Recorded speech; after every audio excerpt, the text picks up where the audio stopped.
বাংলাদেশ থেকে আমরা দেশের বাইরে কেন যাই? বিভিন্ন ট্রিটমেন্ট করার জন্য, উন্নত চিকিৎসা করার জন্য। সো এই উন্নত চিকিৎসা কিন্তু এখন বাংলাদেশে আছে। আমার বাবা, আপনি জানেন যে আমার বাবা নেই। আমার বাবাকে অনেক ট্রিটমেন্ট করেছিলাম ২ বছর যাবৎ।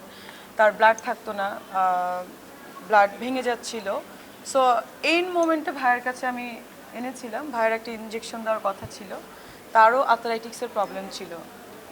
মঞ্জুর ভাইয়া যে কাজটা করেছেন সে হচ্ছে যে পিআরপি প্লাস এটাকে কি বলে ভাইয়ার একসাথে করে এটা ছিল রিজেনারেটিভ মেডিসিন একসাথে করে এফডিআই অনুমোদিত একটা ট্রিটমেন্ট বাংলাদেশে এনেছে এবং সেটা পুরো লেটেস্ট ট্রিটমেন্ট। অনেক সিনিয়র স্যাররাও আমার আছেন, আমি বলবো না, তারাও আমি এটা অনেক আগে বলেছি, আমাকে প্রতিদ্বন্দ্বী মনে করে, বিকজ আমি কেন কম টাকায় অর্থোডন্টিক্সের ট্রিটমেন্ট করি, ব্রেসেস ট্রিটমেন্ট আমি করি, বা সেটা নিয়ে তাদের প্রবলেম।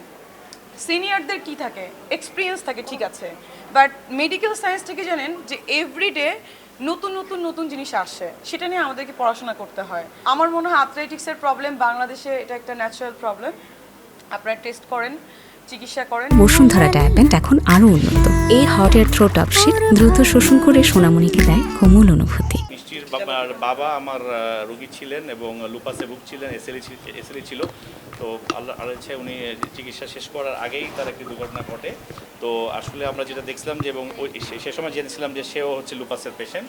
তো তার জন্য আমরা যে একদম লেটেস্ট যে ইমিউনোথেরাপি ছিল সেটা আমরা প্রেসক্রাইব করেছিলাম, কিন্তু বিশেষ দুর্ঘটনার কারণে সেটি আর উনি নিতে পারেন না। আর্থ্রাইটিস বা ব্যথা বা ক্ষয়বাত এটা কিন্তু বাংলাদেশে এখন অলমোস্ট 20% রোগী বা জনগোষ্ঠীর একদম একটা বৃহৎ অংশ। আমাদের খাদ্য দূষণ এবং কৃষি দূষণের কারণে এখানে এখন অনেক ধরনের আর্থ্রাইটিসের সমস্যাগুলো অনেক বেশি হারে বেড়ে গেছে।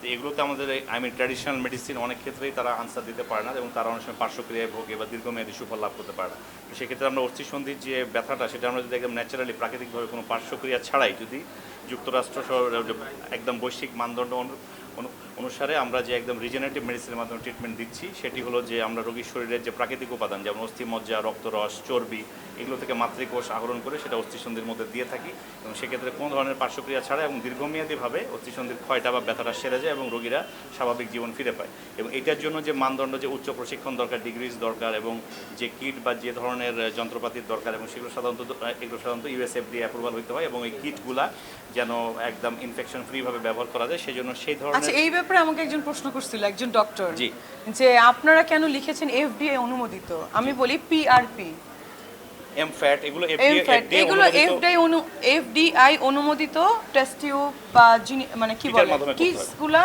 এফডিআই অনুমোদিতই আনতে হয়। ওনারা হয়তো বুঝতে পারেনি বা আমি জানি না, সরি টু সে। আমি বলি যে আমাদের হিউম্যান বডি থেকে যখন আমরা কোনো স্যাম্পল ব্যবহার করে আবার যে রোগীর স্যাম্পল তার মধ্যে আবার দিয়ে খেতে কোনো অনুমোদন লাগে না। তাহলে এফডিএ এর কথাটা কেন আসলো? যে যন্ত্রপাতি বা যে কিটসের মাধ্যমে এটাকে বিশুদ্ধীকরণ করা হয় বা পৃথকীকরণ করা হয়, সেই কিটটা কিন্তু এই এফডিএ অনুমোদিত হতে হয়। তো সেক্ষেত্রে এটা যুক্তরাষ্ট্রের চিকিৎসায় এখন বাংলাদেশে পাওয়া সম্ভব হচ্ছে। আর আপনার